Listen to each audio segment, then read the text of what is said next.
The majority of our patients say, I wish I had done it sooner. I thought I was going to grow out of it.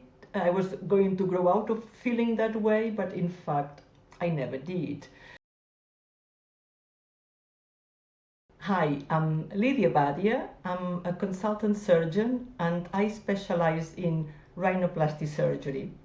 Today, I would like to talk to you about the rhinoplasty journey and its emotional roller coaster sometimes. So, many people feel that the appearance of their nose holds them back. They start to feel conscious about their appearance often in the teenage years. It affects both men and women equally, and it takes a long time before any decision is made about doing something about it. This period of research, as I call it, is often done in silence.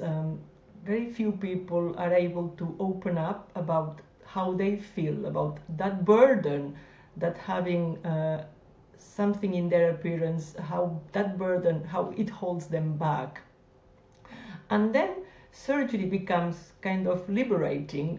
It's not necessarily so much about amazing before and afters, it's about living a free life, feeling that that issue doesn't hold them back anymore. So the emotional aspect of rhinoplasty can be difficult. It can be a challenging journey for some people because there are ups and downs in it. We help everyone in understanding the physical changes, but not uncommonly patients need a bit of psychological support. In fact, for young people, I always say it's best to take this journey on with someone you know and trust.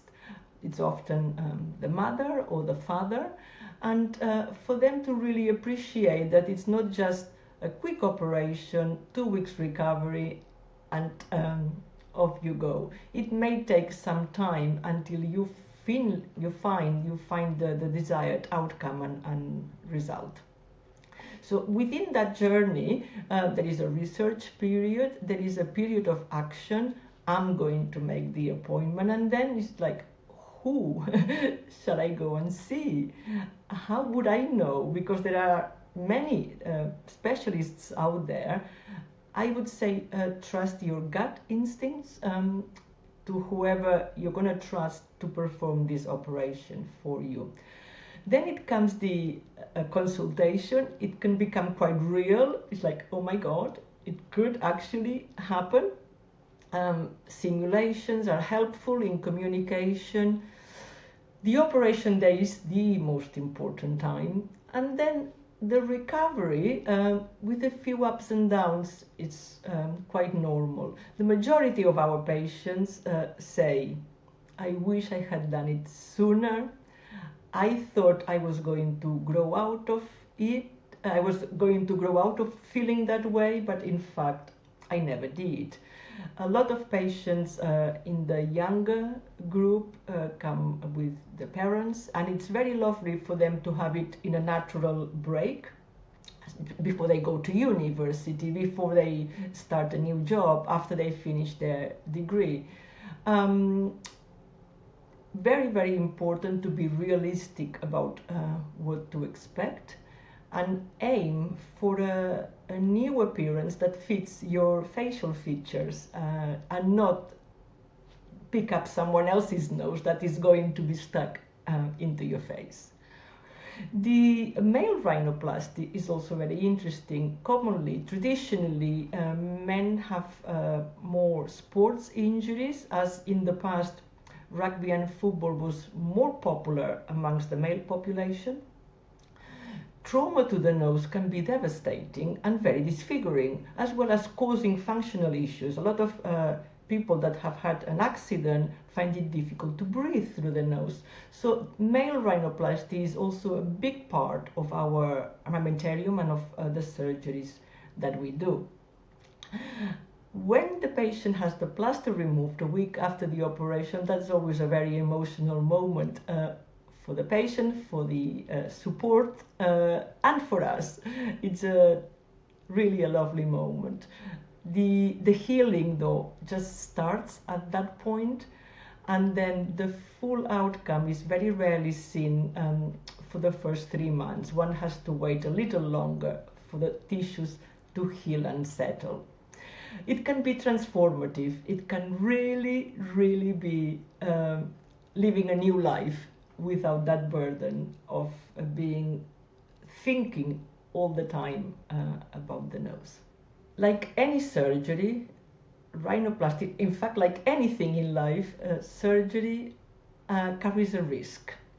There are several risks which are well known, and one of them is needing another operation. The word revision surgery can feel a bit disheartening. Revision surgery means another operation having had a primary rhinoplasty, but it doesn't mean that a revision operation has to be a full reconstruction with great complexity and cartilage grafting. So within our practice, about between 4 and 6% of our patients have a second operation. We support them through this, of course. It can be because of different reasons. It can be due to the outcome not being exactly what they were hoping for, or it can be because sometimes asymmetries as the healing process takes place, asymmetries are very common.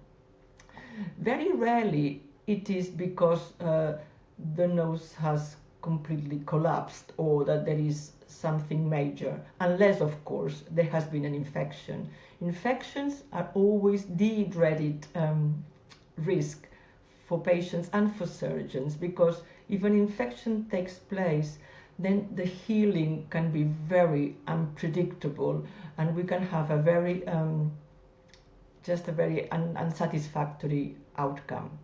But if it's not infection related, the commonest reasons for our patients to have another operation are to have some minor touches, i.e. some tweaks, if there is an area of fullness, if there is an area of a high point, if there is an area that they want to just, if they are, I say, 90% happy, they want to be 90% happy. Obviously, 100% is probably a bit unrealistic, but to be happy to a degree that they achieve their desires.